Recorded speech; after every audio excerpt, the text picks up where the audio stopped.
Las palabras de mi tía Carmen resonaron en el comedor como cuchillos afilados, mientras todos celebraban el cumpleaños número 80 de mi abuelo Raúl. Miguel nunca fue más que una carga para esta familia, dijo mirándome directamente a los ojos, con esa sonrisa venenosa que había perfeccionado durante años. Mi primo Alejandro se rió, mi tío Roberto asintió con la cabeza y hasta mi propia hermana Sofía bajó la mirada avergonzada. Sentí como la sangre se me subía al rostro mientras apretaba el sobre que llevaba en el bolsillo interior de mi saco. Nadie en esa mesa sabía que hacía apenas 3 horas el notario González me había entregado los documentos que cambiarían todo, pero decidí callarme. Por ahora, todo comenzó 6 meses antes, cuando mi abuelo sufrió el primer infarto. Yo era el único que vivía en Guadalajara, cerca del hospital donde lo internaron de emergencia. Mientras mis tíos discutían por teléfono desde Ciudad de México sobre quién debería hacerse cargo, yo ya estaba durmiendo en una silla incómoda, junto a su cama.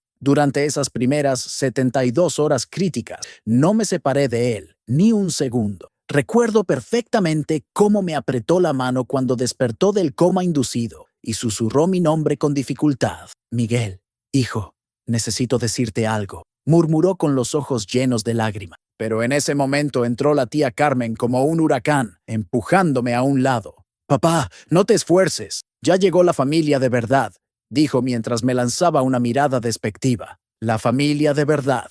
Esas palabras se clavaron en mi pecho como agujas ardientes. Durante 20 años había soportado ese trato. Era el hijo de la oveja negra de la familia, mi madre Patricia, quien se había atrevido a casarse con un maestro de escuela, en lugar de con el empresario que mi abuelo había elegido para ella. Cuando mis padres murieron en el accidente de Mazatlán, yo tenía apenas 12 años. Mi abuelo me acogió, sí, pero mis tíos nunca me dejaron olvidar que era diferente. En cada reunión familiar, en cada celebración, yo era el sobrino pobre, el que estudiaba con beca, el que no tenía coche del año. Mientras Alejandro presumía su BMW y Sofía sus viajes a Europa, yo trabajaba dobles turnos en el restaurante Los Arcos para pagar mi carrera de Derecho. Pero lo que nadie sabía era que durante esos meses de recuperación de mi abuelo, algo cambió entre nosotros. Cada tarde, después de mi trabajo, llegaba al hospital con su pozole favorito de Doña Esperanza, el del puesto de la esquina de Chapultepec. Mientras los demás solo aparecían los domingos para la foto, yo estaba ahí para sus terapias de rehabilitación, para sus momentos de frustración cuando no podía caminar, para sus lágrimas de medianoche cuando el dolor era insoportable. Una noche, mientras veíamos las noticias en silencio, me tomó del brazo con fuerza sorprendente. Miguel, necesito que me prometas algo, dijo con voz firme. Prométeme que cuando yo no esté, no dejarás que destruyan lo que construí con tanto esfuerzo. No entendí a qué se refería hasta que empezó a contarme la verdad sobre la empresa familiar. Transportes Mendoza, la compañía de autobuses que mi abuelo había fundado con sus propias manos hace 50 años, estaba siendo saqueada sistemáticamente por mis tíos. Roberto había estado desviando fondos a cuentas en Panamá. Carmen había vendido rutas completas a la competencia a cambio de comisiones personales. Los números que mi abuelo me mostraba en secreto eran devastadores. En 5 años, la empresa que alguna vez fue el orgullo de Jalisco estaría en bancarrota si continuaban así. Pero tú estudiaste Derecho, Miguel. Tú entiendes de contratos, de números. Tú eres el único que no me ha robado ni un peso, dijo mientras sacaba una carpeta amarillenta de debajo de su almohada. Si esta historia te está sorprendiendo, no olvides suscribirte para descubrir cada detalle de lo que pasó después, porque lo que encontré en esa carpeta cambió mi vida para siempre. La carpeta contenía documentos que databan de 1973, el año en que mi abuelo fundó la empresa. Pero había algo más, algo que hizo que se me helara la sangre. Entre los papeles antiguos había fotografías, recibos, contratos. Mi abuelo había estado investigando a su propia familia durante años. Tenía pruebas de cada desfalco, de cada traición, de cada mentira. ¿Por qué no los has denunciado?, le pregunté con la voz temblorosa. Me miró con tristeza infinita. Porque son mis hijos, Miguel. Esperaba que cambiaran, que entendieran, pero ya no tengo tiempo para seguir esperando. Esa noche me nombró su apoderado legal, con poder notarial completo sobre todos sus bienes. Lo hicimos en secreto, con el notario González, un viejo amigo suyo de la universidad. Durante los siguientes meses, mientras mi abuelo se recuperaba en casa, yo investigaba. Me convertí en detective sin que nadie lo supiera. Revisaba cada contrato, cada transferencia, cada movimiento bancario. Por las noches, después de que todos se iban, mi abuelo y yo nos sentábamos en su estudio a armar el rompecabezas de la corrupción familiar. Descubrimos que Roberto no solo robaba dinero, sino que había falsificado la firma de mi abuelo en préstamos millonarios. Carmen había intentado vender la casa de Zapopan, la que mi abuela había heredado de sus padres, falsificando poderes. Incluso Alejandro, el nieto favorito según todos, había estado usando las tarjetas corporativas para apostar en casinos de Las Vegas. Pero el golpe más duro vino cuando descubrimos el plan maestro. Mis tíos habían contratado a un médico corrupto, el doctor Hernández del Hospital Ángel, para declarar a mi abuelo mentalmente incapacitado. Tenían programada una junta para el lunes siguiente donde tomarían control total de la empresa. Los papeles ya estaban listos, solo necesitaban que mi abuelo no pudiera defenderse. No pueden hacer eso, le dije furioso. Usted está perfectamente lúcido. Mi abuelo sonrió con amargura. En este país, Miguel, con dinero suficiente, puedes comprar cualquier diagnóstico médico. Fue entonces cuando tomamos la decisión más importante. 3 días antes de la supuesta junta, mi abuelo transfirió secretamente el 51% de las acciones de Transportes Mendoza a mi nombre. No solo eso, sino que también me dejó la casa de Guadalajara y varios terrenos en Puerto Vallarta que nadie más sabía que existían. Todo legal, todo ante notario, todo irrevocable. Pero no les digas nada todavía, me advirtió. Deja que muestren sus verdaderos colores. Deja que todos vean quiénes son realmente. Y así llegamos a esa cena de cumpleaños. Mi abuelo, fingiendo debilidad, había dejado que Carmen organizara todo. Ella había invitado a medio Guadalajara, presumiendo que pronto sería la nueva presidenta de Transportes Mendoza. Roberto ya había empezado a hacer tratos con compradores para liquidar la flotilla de autobuses. Alejandro presumía con sus amigos que pronto sería millonario. Mientras tanto, yo servía los platos y aguantaba las humillaciones, sabiendo que en mi bolsillo llevaba la bomba que destruiría todos sus planes. La tía Carmen no podía parar de hablar. Es que hay que ser realista, decía mientras cortaba su filete. Miguel nunca ha aportado nada a esta familia. Vivió de la caridad del abuelo todos estos años. Ni siquiera pudo terminar la carrera sin que le pagáramos todo. Mentira. Yo había pagado cada peso de mi colegiatura con mi trabajo, pero no dije nada. Alejandro agregó con sorna. Además, primo, seamos honestos, nunca has tenido visión para los negocios. Mírate, sigues manejando ese Tsuru del 2003. Todos rieron. Hasta el esposo de Carmen, ese idiota de Fernando que ni siquiera trabajaba, se atrevió a burlarse. Fue mi abuelo quien finalmente habló. Con voz aparentemente débil, dijo, bueno, ya que están todos aquí, creo que es momento de hablar sobre el futuro de la empresa. Carmen casi saltó de su asiento de la emoción. Roberto se acomodó la corbata. Sí, papá, dijo Carmen con falsa preocupación. De hecho, hemos estado muy preocupados por tu salud. Creemos que necesitas descansar, dejar que nosotros nos hagamos cargo de todo. Mi abuelo asintió lentamente. Tienen razón. Por eso he tomado una decisión importante sobre quién dirigirá Transportes Mendoza. El silencio en el comedor era tan denso que podía cortarse con cuchillo. Carmen ya estaba sonriendo, anticipando su victoria. Roberto sacó unos documentos de su portafolio, probablemente los papeles del médico corrupto. Antes de que digas algo más, papá, interrumpió Roberto. El doctor Hernández ha preparado una evaluación sobre tu estado mental. Creemos que es importante considerar tu salud antes de tomar cualquier decisión.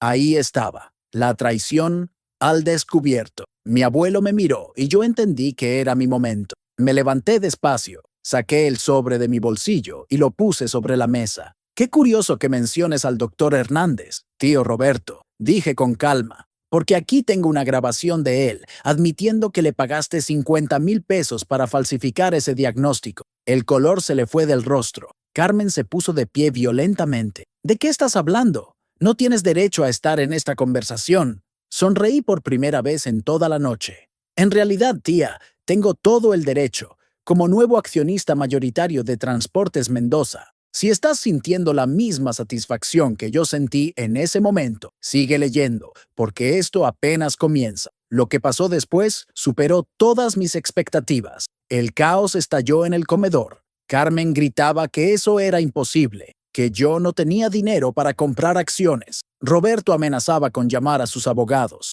Alejandro me miraba con odio puro, pero yo simplemente abrí el sobre y empecé a sacar documento tras documento. Acta notarial número 45.372. Transferencia de acciones. Acta notarial número 45.373. Nombramiento como director general. Acta notarial número 45.374. Poder general para actos de administración y dominio. Cada papel que ponía sobre la mesa era como una bomba que explotaba en sus caras. Mi abuelo entonces se puso de pie y, para sorpresa de todos, su voz ya no sonaba débil. Durante meses he estado viendo cómo planeaban robarme todo, cómo se repartían mi empresa como buitres sobre un cadáver. Pero se les olvidó algo importante. Yo no estoy muerto todavía. Se acercó a mí y puso su mano sobre mi hombro. Miguel es el único que estuvo conmigo cuando realmente lo necesité. El único que no vino por dinero, sino por amor. El único que se merece continuar con el legado que construí.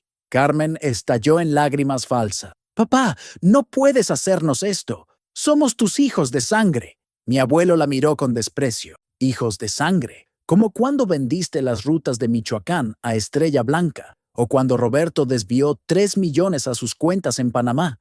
Tengo todas las pruebas, Carmen. Cada transferencia, cada traición, cada mentira». Roberto intentó negociar. «Papá, podemos arreglar esto. Fue un malentendido». Pero mi abuelo ya no lo escuchaba. «Miguel, muéstrales lo demás». Saqué mi laptop y la conecté al televisor del comedor. Empecé a reproducir video tras video. Roberto reuniéndose con los competidores, Carmen falsificando firmas, Alejandro usando la tarjeta corporativa en el Casino Caliente de Tijuana. Cada grabación era más devastadora que la anterior.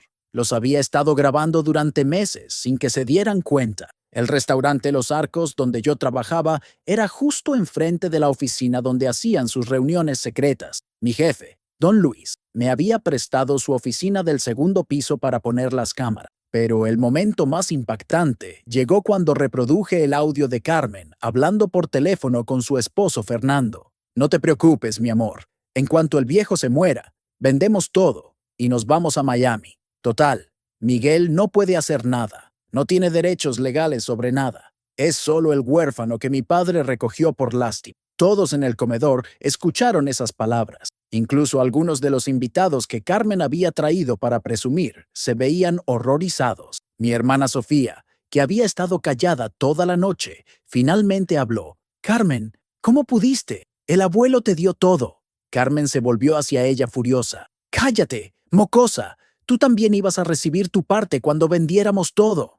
Pero Sofía negó con la cabeza. «Yo nunca acepté ser parte de sus planes». Miguel se volvió hacia mí con lágrimas en los ojos. «Perdóname, debí haberte advertido, pero tenía miedo». La abracé. Al menos ella no había participado activamente en la traición. Alejandro intentó un último movimiento desesperado. «Esto no se va a quedar así. Impugnaremos todo en los tribunales. Diremos que el abuelo fue manipulado, que no estaba en sus facultades mentales». Sonreí de nuevo. «Adelante, primo. Pero deberías saber que el notario González no vino solo a nuestra reunión.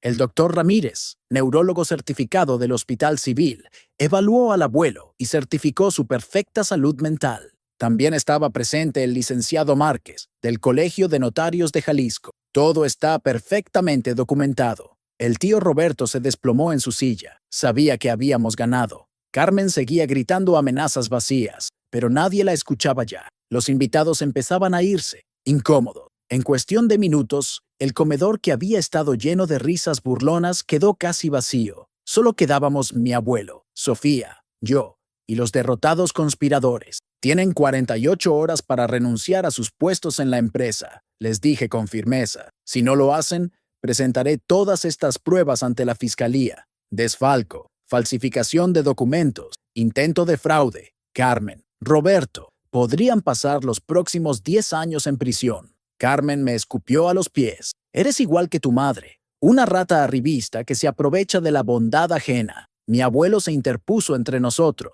«No, Carmen. Patricia era la mejor de todos ustedes». Y Miguel ha demostrado ser digno hijo de ella. Durante las siguientes semanas, la transformación fue total. Roberto y Carmen renunciaron, como les había ordenado. Alejandro desapareció. Huyó a Costa Rica según supimos después. Fernando abandonó a Carmen en cuanto supo que ya no habría dinero fácil. La empresa, bajo mi dirección y con el apoyo total de mi abuelo, empezó a recuperarse. Contraté auditores externos. Recuperamos las rutas vendidas ilegalmente. Renegociamos contratos. En 6 meses, Transportes Mendoza volvió a ser rentable. Si esta transformación te parece increíble, prepárate para lo que viene, porque el destino aún guardaba más sorpresa. Un día, mientras revisaba los archivos antiguos de la empresa, encontré algo que me dejó sin aliento. Era una carta de mi madre, fechada 2 semanas antes de su muerte. Papá, decía, sé que no apruebas mi matrimonio con Jorge, pero quiero que sepas que soy feliz.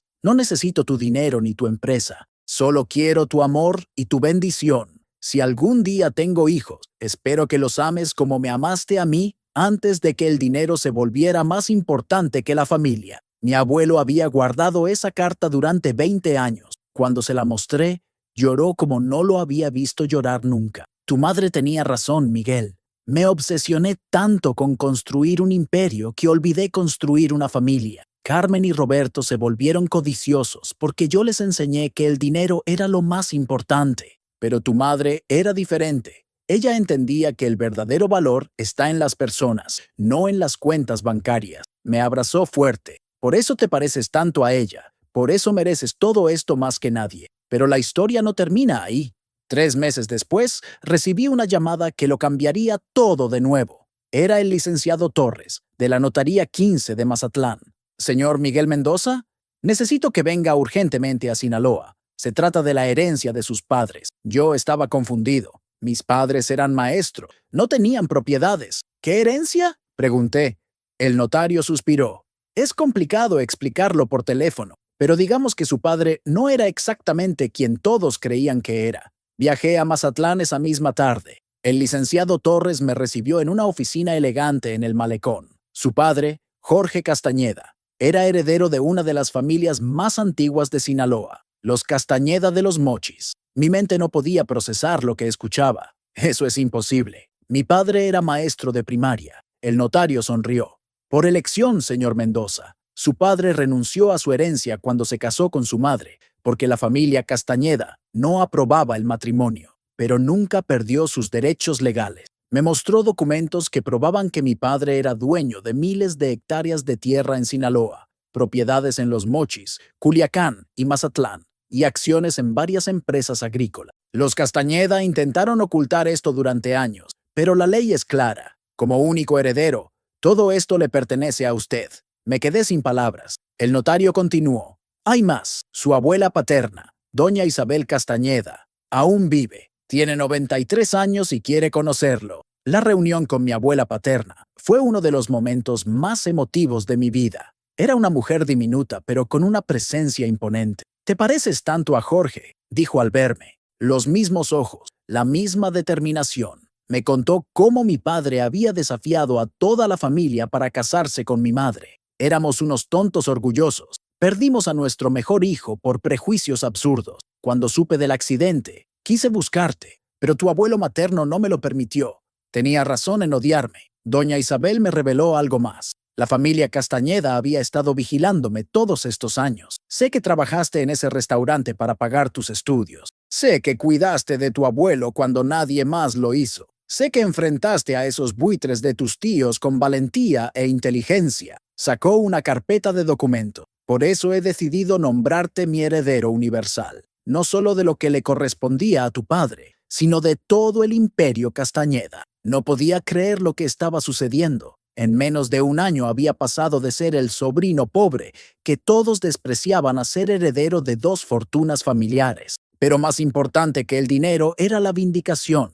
Mi madre había sido despreciada por casarse por amor, y ahora su hijo estaba demostrando que el amor y la lealtad valen más que toda la codicia del mundo. Cuando regresé a Guadalajara, mi abuelo Raúl me esperaba con una sonrisa. ¿Te contó todo doña Isabel?, preguntó. Me quedé sorprendido. Usted sabía sobre los Castañeda, se rió. Miguel, ¿Crees que no investigué a tu padre cuando empezó a cortejar a Patricia? Supe desde el principio quién era, y lo respeté más por haber elegido el amor sobre el dinero. Fue por eso que cuando murieron, juré protegerte, aunque admito que fallé al dejar que mis otros hijos te maltrataran. Las noticias sobre mi herencia de los Castañeda corrieron como pólvora. Carmen llamó llorando, pidiendo perdón, diciendo que era familia y que deberíamos reconciliarnos. Roberto mandó a sus hijos a rogarme que les diera otra oportunidad en la empresa. Incluso Alejandro escribió desde Costa Rica, pidiendo ayuda para regresar al país. A todos les di la misma respuesta.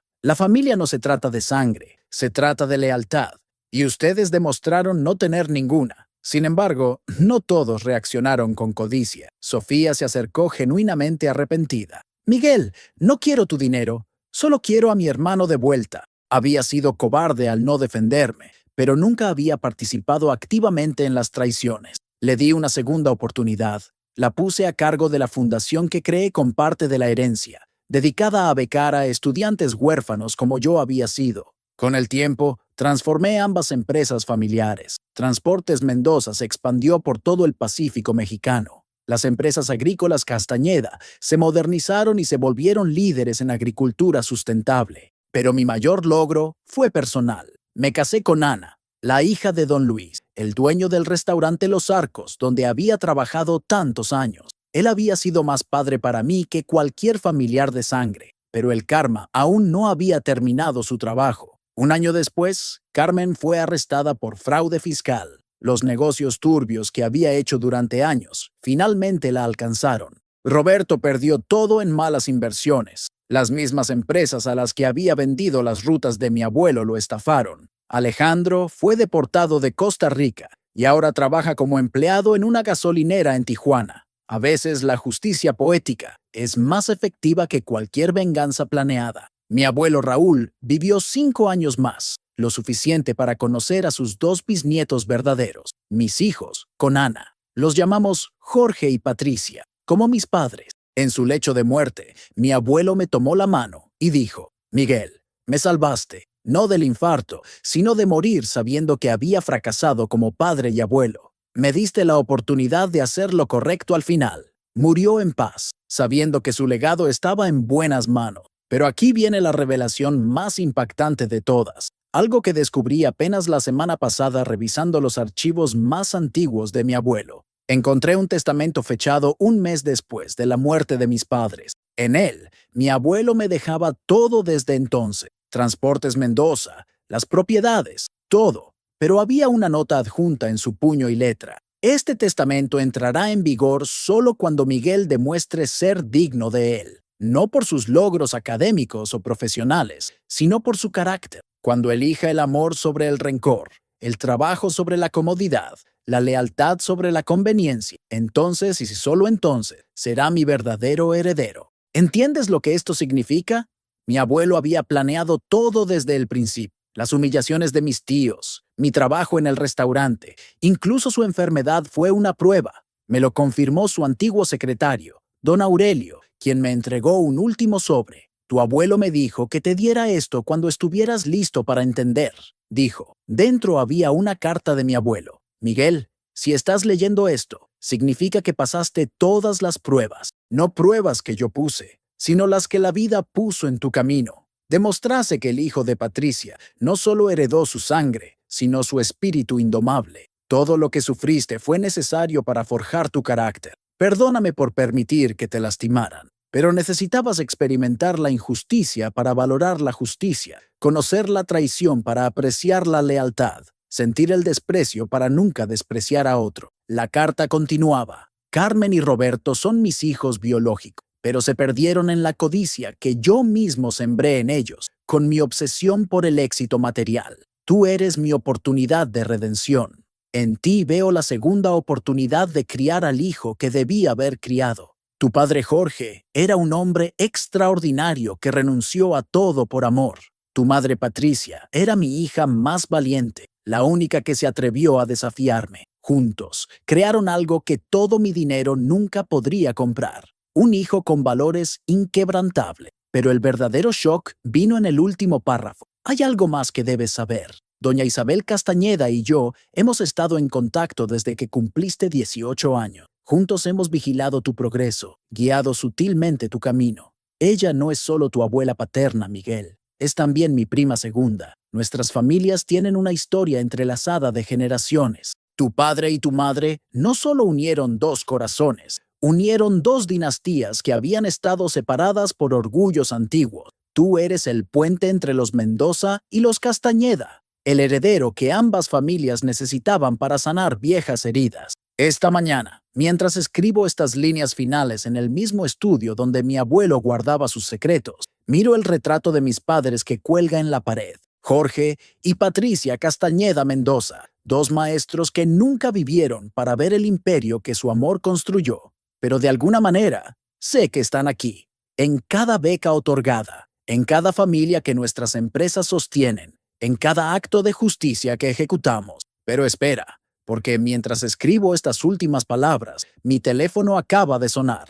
Es el licenciado Torres de Mazatlán otra vez. Su voz tiembla de emoción. Señor Mendoza, encontramos algo más en la casa de sus padres, algo que estuvo oculto durante 22 años detrás de una pared falsa. Necesita venir inmediatamente. Mi corazón late aceleradamente. ¿Qué más pueden haber dejado mis padres? ¿Qué secreto final aguarda ser revelado? Le digo a Ana que prepare a los niños. Mañana viajamos todos a Mazatlán. La historia de los Castañeda Mendoza aún no termina. El legado continúa revelándose, y algo me dice que lo que encontraremos cambiará no solo nuestras vidas, sino el destino de miles de familias mexicanas. Porque al final, cuando creía que ya sabía toda la verdad, descubro que mis padres, esos humildes maestros de escuela, habían plantado semillas que apenas ahora, después de 2 décadas, están comenzando a florecer. El título en mi bolsillo aquella noche en la cena no era el final de la historia, era apenas el primer capítulo de una saga que continúa escribiéndose.